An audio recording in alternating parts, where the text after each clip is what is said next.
Graça e paz, bom revê-los, bom estarmos juntos para adorarmos o Senhor nesta manhã. Vamos a Gênesis, meus irmãos, capítulo 27.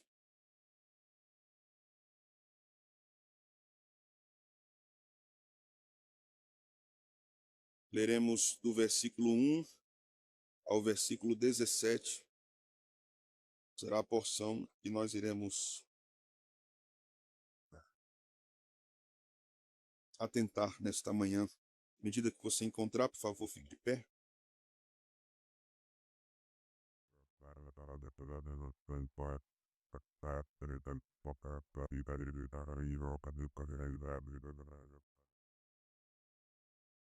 Diz a palavra do Senhor. Tendo-se envelhecido Isaque, já não podendo ver, porque os olhos se lhe enfraqueciam, chamou a Esaú, seu filho mais velho, e lhe disse: Meu filho, respondeu ele, aqui estou. Disse-lhe o pai: Estou velho e não sei o dia da minha morte. Agora, pois, toma as tuas armas, a tua aljava e o teu arco, sai ao campo e apanha para mim alguma caça. E faze-me uma comida saborosa, como eu aprecio, e traze-ma, para que eu coma e te abençoe antes que eu morra. Rebeca esteve escutando enquanto Isaque falava com Esaú, seu filho, e foi-se Esaú ao campo para apanhar a caça e trazê-la. Então disse Rebeca a Jacó, seu filho: Ouvi teu pai falar com Esaú, teu irmão, assim: Traze caça e faze-me uma comida saborosa, para que eu coma e te abençoe diante do Senhor antes que eu morra. Agora, pois, meu filho, atende às minhas palavras com que te ordeno. Vai ao rebanho e traze-me 2 bons cabritos. Deles farei uma saborosa comida para teu pai, como ele aprecia. Levá-la-ás a teu pai para que a coma e te abençoe antes que morra. Disse Jacó a Rebeca, sua mãe: Esaú, meu irmão, é homem cabeludo e eu, homem liso. Dar-se-á o caso de meu pai me apalpar e passarei a seus olhos por zombador. Assim trarei sobre mim maldição e não bênção. Respondeu-lhe a mãe: Caia sobre mim essa maldição, meu filho. Atende somente o que eu te digo, vai e traze-nos. Ele tomou-os e os trouxe à sua mãe, que fez uma saborosa comida, como o pai dele apreciava. Depois tomou Rebeca a melhor roupa de Esaú, seu filho mais velho, roupa que tinha consigo em casa, e vestiu a Jacó, seu filho mais novo. Com a pele dos cabritos cobriu-lhe as mãos e a lisura do pescoço. Então entregou a Jacó, seu filho, a comida saborosa e o pão que havia preparado. Vamos orar, irmãos. Ó Deus, aqui está tua palavra e nós lemos, e à medida que lemos, nós refletimos sobre este episódio ocorrido envolvendo Isaque, Rebeca e seus filhos. Pedimos que nesta manhã o Senhor nos ensine, o Senhor nos ajude a aplicarmos o ensino, que o Senhor nos proteja dos pecados que o nosso coração tendem a cometer. O Senhor nos proteja de nos desviarmos do caminho, mas permanecendo aparentemente no caminho. Este é um perigo muito grande para nós. Nós pedimos iluminação, no nome de Jesus. Amém. Podem sentar, irmãos. Meus irmãos, nós estamos caminhando agora para o fim da vida de Isaque. Isaque já estava bem velho, seu problema de visão era avançado, e o texto vai se movendo para as narrativas acerca de Jacó agora. Haverá um alto relevo voltado para Jacó, para culminar com a história de José, e então o texto de Gênesis preparará grande livro de Êxodo que demonstrará a redenção do povo de Deus. Nesse capítulo em especial, ainda temos muitos ensinos sobre a família de Isaac. E o foco aqui está envolvendo também o pacto de Deus, a aliança de Deus com o seu povo, mas especificamente temos lições aqui a respeito da família de Isaac, a vida familiar. A Bíblia defende e estabelece o modelo de famílias tradicionais: pais, mães, filhos. Sabemos que, por motivos diversos e por causa da presença do pecado no mundo, esse formato tradicional nem sempre é presente no povo de Deus. Existem mulheres sem marido e com filhos. Existem maridos com filhos e sem a esposa, ou por abandono, ou por divórcio, ou por viuvez, de ambos os lados. Mas o padrão natural que a Bíblia estabelece para a família é um pai, uma mãe e os filhos. Mas a Bíblia demonstra não ser suficiente termos apenas um padrão tradicional de família. A família pode ter um padrão tradicional de pai, mãe e filhos, e ela ser completamente disfuncional. Ela ser completamente distorcida. Os seus relacionamentos se moverem de modo pecaminoso dentro do seio familiar. O que é que nós temos aqui? Nós temos um pai que tem uma preferência por um filho, Esaú. E nós temos uma mãe que tem uma preferência por um filho, Jacó. Nós temos pais que alimentam no coração dos filhos a divisão e a disputa por meio da preferência.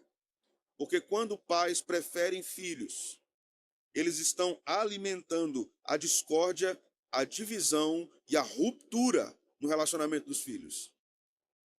Visto que no coração dos filhos já existe pecado, já existe rebelião, já existe inclinação à iniquidade e à transgressão. E quando isso é potencializado pelos pais, a coisa vai tomar uma proporção muito maior. Então aqui nós vamos observar duas coisas importantes hoje com respeito aos pais, na próxima semana com respeito aos filhos. Vamos observar o declínio de Isaac. O declínio tanto em relação à saúde de Isaac, a chegada da morte de Isaac que se aproxima, na verdade ainda vai viver muitos anos aqui depois desse episódio, mas ele pensava que aqui estava perto de morrer. E vamos ver a dissimulação de Rebeca. Notemos que Isaac e Rebeca eram idosos. Tanto no caso de Abraão e Sara, como no caso de Isaac e Rebeca, a velhice se tornou símbolo de tolice. Tolice. Muitas vezes nós acreditamos que só pelo fato da idade avançar, a sabedoria chegou. Não é assim. As cãs brancas que são sábias são as que são no temor do Senhor. No temor do Senhor. E no temor do Senhor não é apenas estar na igreja, viu?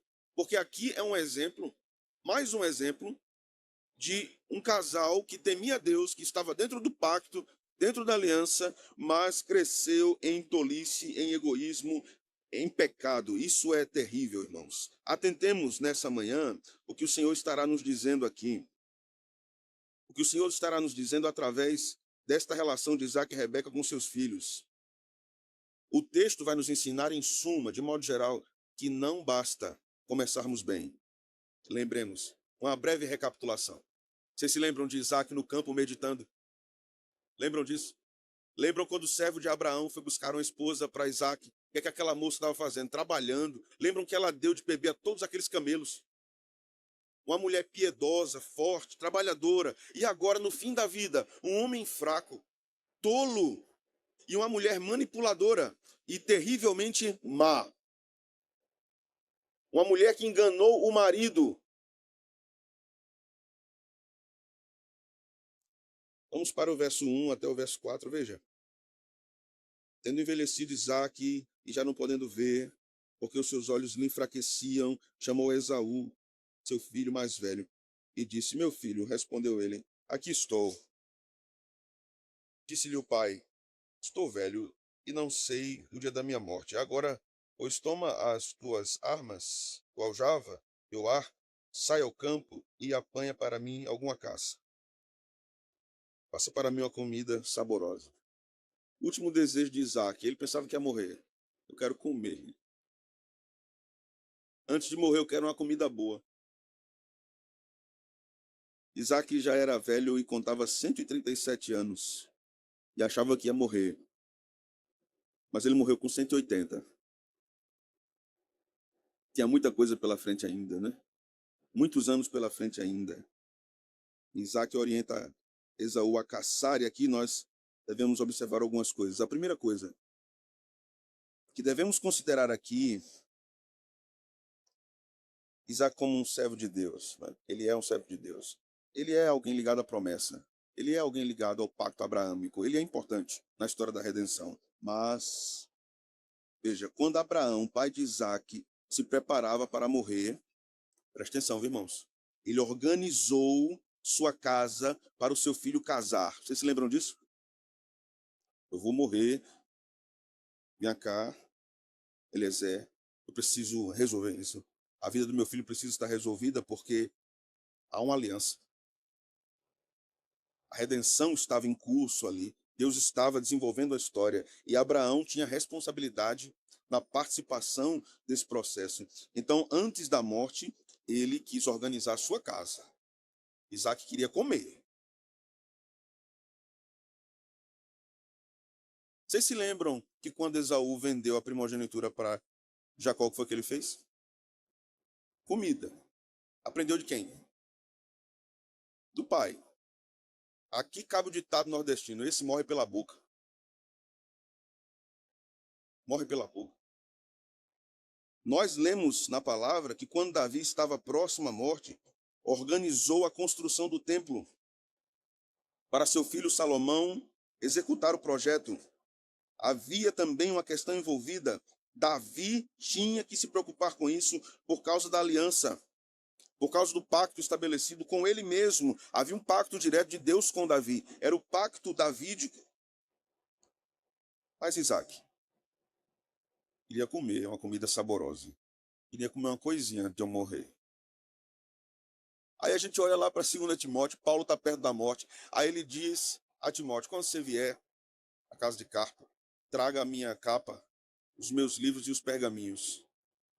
Um arruma o casamento para o filho, o outro prepara a construção do templo, e o outro quer livro e a sua Bíblia, seus pergaminhos. E o outro quer comer. Ô povo de Deus! Ô povo de Deus! Tenhamos cuidado, irmãos, para não trocarmos a ordem de importância das coisas da nossa vida. Para Isaac, o importante era comer e abençoar seu filho, Esaú, e morrer. Haviam tantas coisas para resolver entre os dois irmãos, e ele sabia do problema existente entre Esaú e Jacó. Alguma vez você viu Isaac tentando resolver isso aqui na Escritura? Você se lembra também dos filhos de Davi? Do abuso da filha? O que foi que Davi fez? Nada. Homens de Deus são também inclinados a cometerem grandes erros na sua família. Que não seja assim na minha nem na sua. Que não seja assim na minha nem na sua. Porque às vezes a gente pensa que a fé em Deus compreende apenas a nossa relação com Deus de modo vertical. É somente eu e Deus. Tudo que está ao redor, eu não tenho condição de lidar com isso. Os meus nervos arriaram, a gente diz assim no Nordeste. Né? Os meus nervos arriaram, eu não consigo lidar com isso. Você tem que lidar. E tem que ter graça de Deus para lidar, porque isso é parte da vida cristã. Os pais são guias da família, guias da casa. Seus filhos devem ouvir as suas admoestações. Os pais não devem esquivar-se das devidas repreensões aos seus filhos. Não devem ignorar isso, porque o mandamento do Senhor é muito claro. Abra sua Bíblia comigo, por favor, no livro de 1 Samuel, capítulo 3.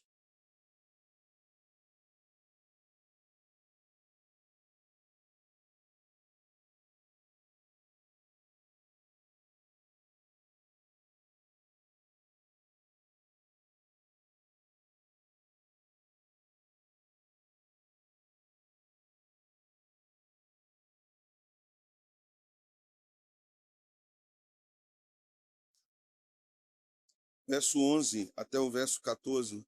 1 Samuel 3, do 11 ao 14. Diz o texto: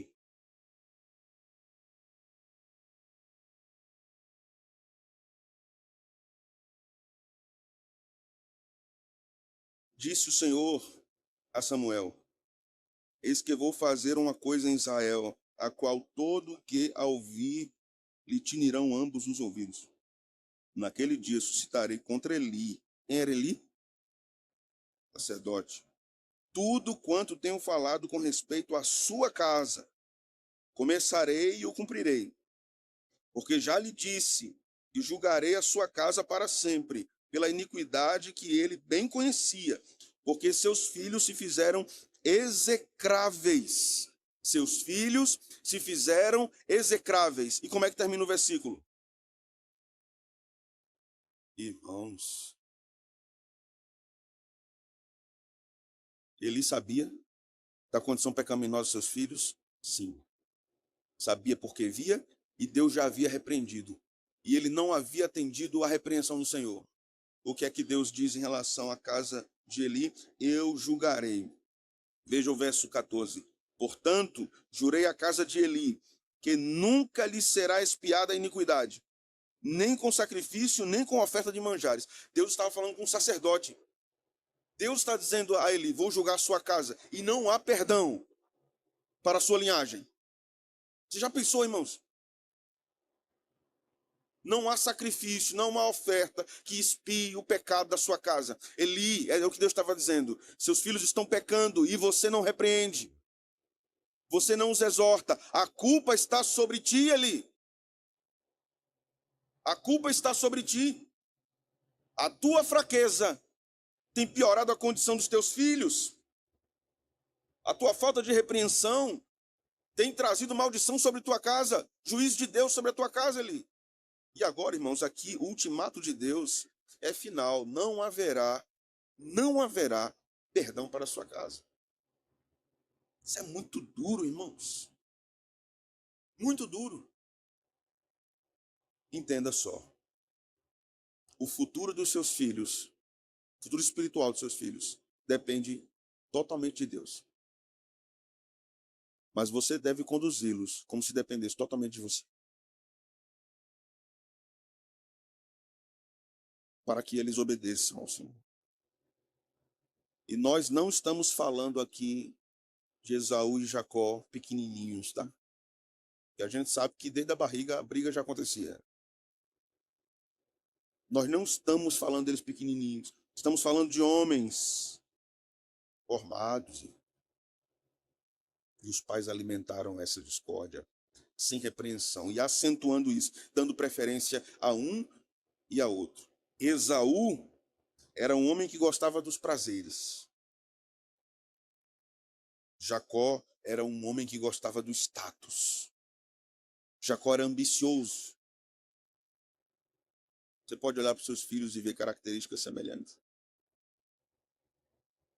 Nós observamos, né, cada característica nos nossos filhos e sabemos especificamente dos seus pecados. Embora muitos filhos tenham uma capacidade muito grande de enganar os pais. Muito grande. Desde muito pequenos. Você pode dizer: não, meu filho nunca faria isso. E ele está fazendo. Não é assim? E ele está fazendo. Não, eu conheço meu filho. Quem convive com meu filho sou eu. Eu conheço. Meu filho não mente. Ele não mente. Cuidado. Porque seu filho não é anjo. Seu filho é pecador. É um olho no cordeiro, o outro no pecador, viu? É assim que o crente caminha. Um olho no cordeiro e outro no pecado, para que o pecado não se alastre. Verso 5 vai nos dizer, veja só a sutileza do texto e ao mesmo tempo a clareza. Moisés não precisa dizer assim, ele não precisa dar um parêntese e dizer assim: meus irmãos, Rebeca era terrível. Ele não precisa dizer, irmãos.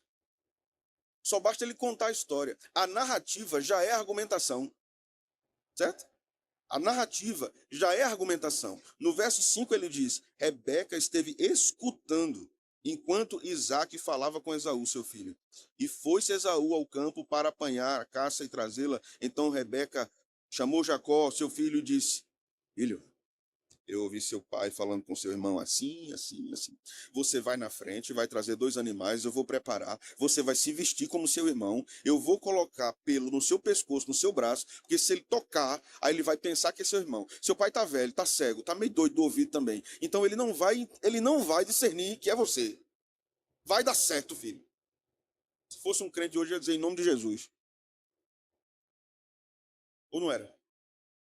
Em nome de Jesus, vai dar certo. Tá errado, mas Deus vai me ajudar. E assim foi feito. Rebeca era uma mulher muito inteligente, dá para perceber, né? Até na maldade. Na verdade, o maldoso é inteligente.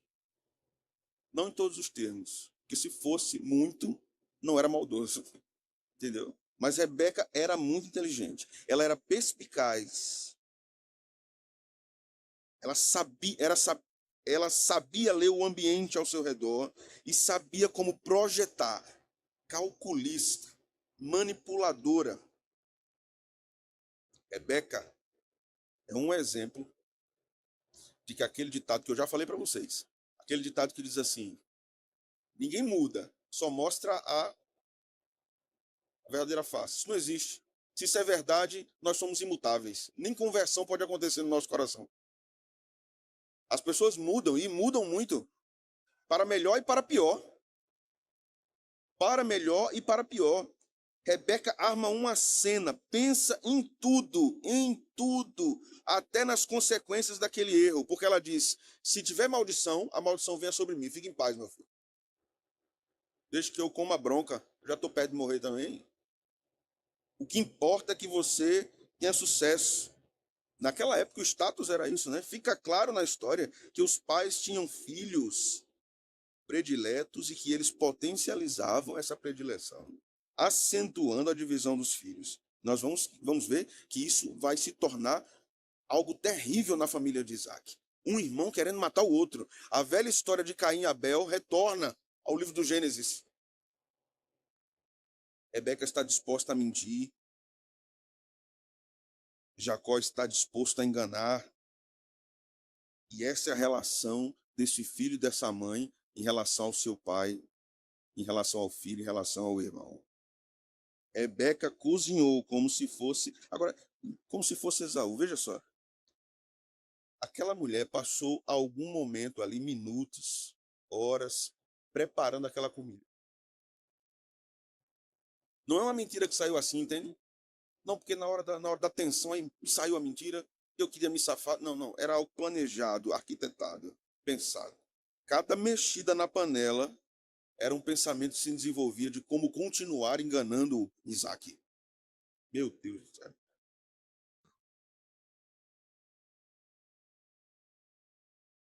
Uma mãe que arma uma intriga entre os filhos, uma esposa que mente calculadamente para o marido.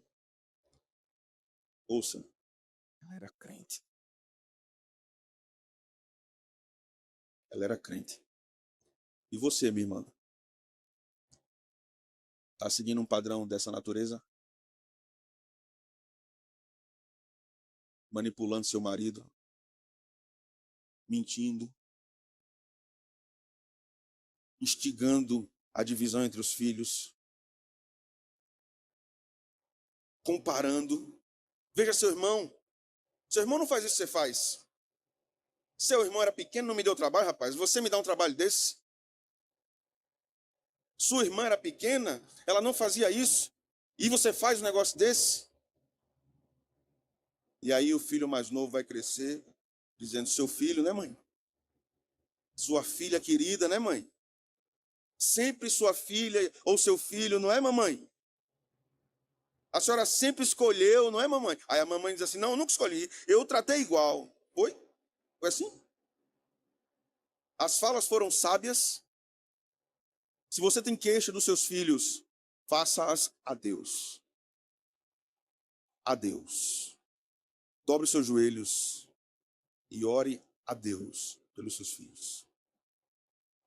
Rogue ao Senhor e instrua-os na verdade.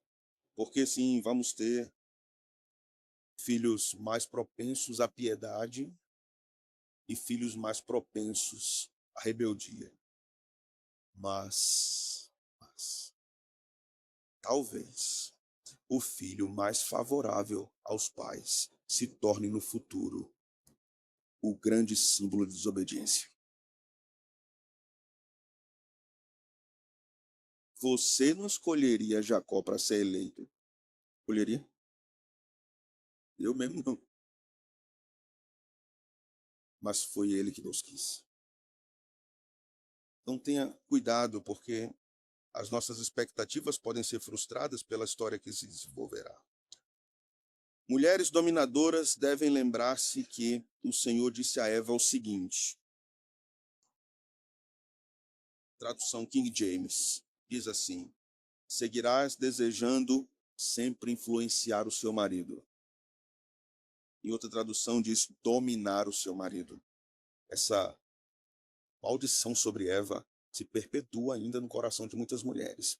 O desejo de dominar os seus maridos. Elas querem que o marido baixe a cabeça e diga sim, senhora.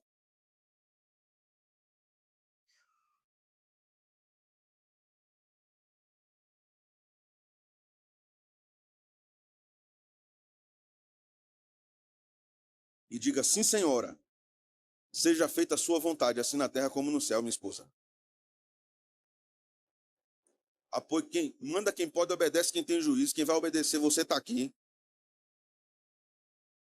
Seu marido não é cachorro para ficar numa coleira. Presta atenção, viu, irmã?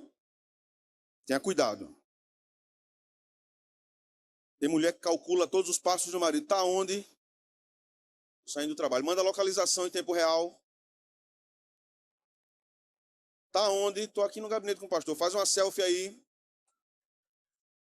Aí ele manda. Esse foi outro dia. Faz uma chamada de vídeo aí. Oi, pastor. Tudo bem? Ele está aí, né? Vem para casa, né, meu filho? Quando sair daí, né? Vai sair daí agora, é? 10 minutos daí da igreja para aqui para casa. Cuidado, irmã. Irmã, seu marido não é seu filho, irmã. Seu marido não é seu filho. Irmã. Homens, seja macho, varão. Seja macho, viu? Esposa passar do limite, põe ela no lugar. Põe ela no lugar. Porque ela tem que lhe respeitar. Agora, outra coisa. Respeite-a. Não minta para ela. Não minta para ela. Não desrespeite sua esposa. Seja sincero, verdadeiro, presente com a sua esposa. Mas a mulher não deve dominar o marido. O marido também não domina a esposa. Ele lidera, é diferente. Certo? Varão, cuidado se você tem uma tendência ao ciúme, viu? Cuidado. Há homens doentes de ciúmes que oprimem suas mulheres. Mostra aí o celular, eu quero ver as mensagens. Mostra aí. Quero ver. Para que você quer ver? Você está com ela por quê? Isso é desrespeito, homem. Respeite sua mulher. Mas se estiver acontecendo alguma coisa, confie em Deus. Se estiver acontecendo alguma coisa, Deus vai lhe mostrar. Deus vai lhe mostrar. Não seja fraco, varão. Confie no Senhor. Lidere, governe, ame, se sacrifique. Faça tudo o que você pode. Governe bem sua casa. Não seja manipulável. Não seja fraco. Não seja governável.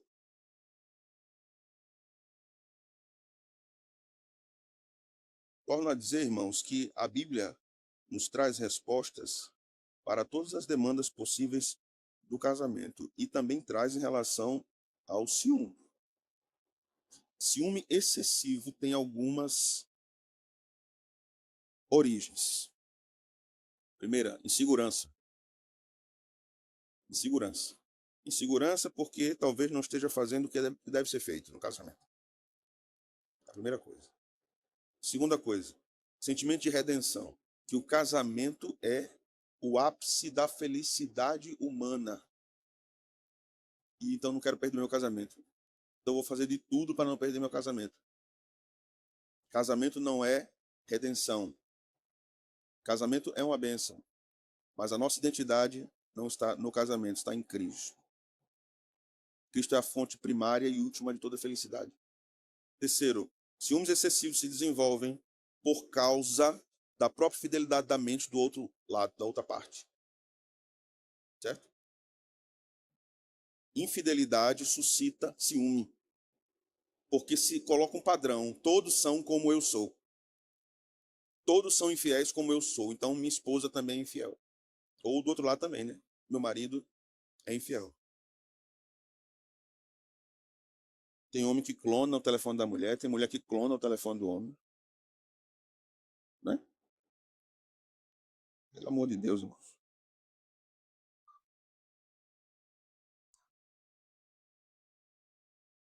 Muitos começaram bem, mas no decorrer da jornada cederam a pecados terríveis dentro do casamento, dentro da família, na criação de filhos. E isso é uma tragédia.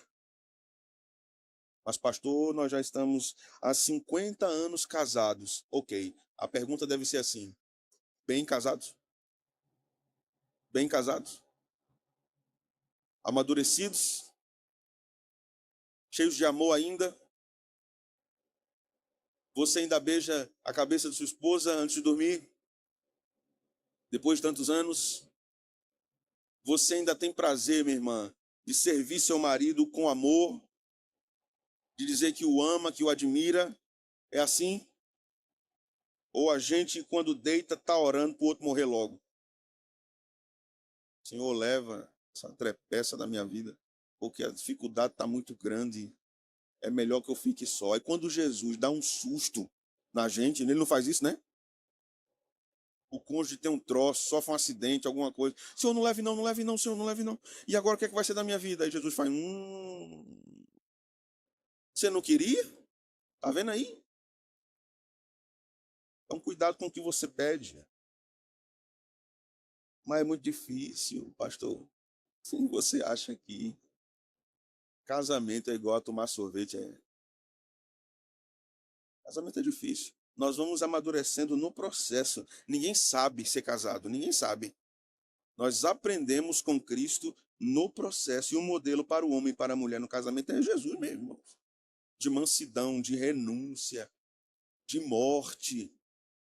Nós temos que mortificar as nossas vontades, nos sacrificar para o bem da família. Essas são as verdades das Escrituras. Mais tarde tem mais em Marcos. Vou separar metade dos açoites para de noite, para Marcos. Irmãos. Que Deus em Cristo nos abençoe e nos ajude. Não faltem de noite, viu? Não faltem. Senão vou adiar a mensagem para pregar no domingo de manhã, quando todo mundo estiver aqui. Vamos orar. Senhor, bendito seja o teu nome, santo e poderoso. És.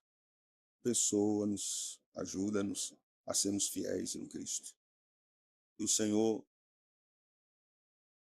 nos ensine por meio dos mandamentos. Nós somos muito falhos, Senhor. Ninguém entre nós é maduro o suficiente, porque só estaremos nesse estágio quando estivermos glorificados.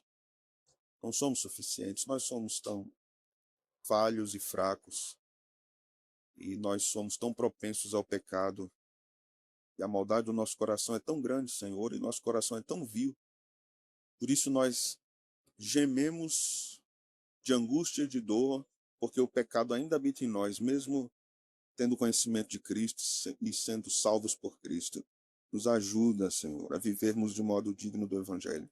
Nós precisamos do auxílio do Espírito, porque sozinhos nós não conseguimos, Senhor, e nós sabemos disso. Nós não conseguimos. É que nós oramos no nome de Cristo Jesus. Amém. Amém.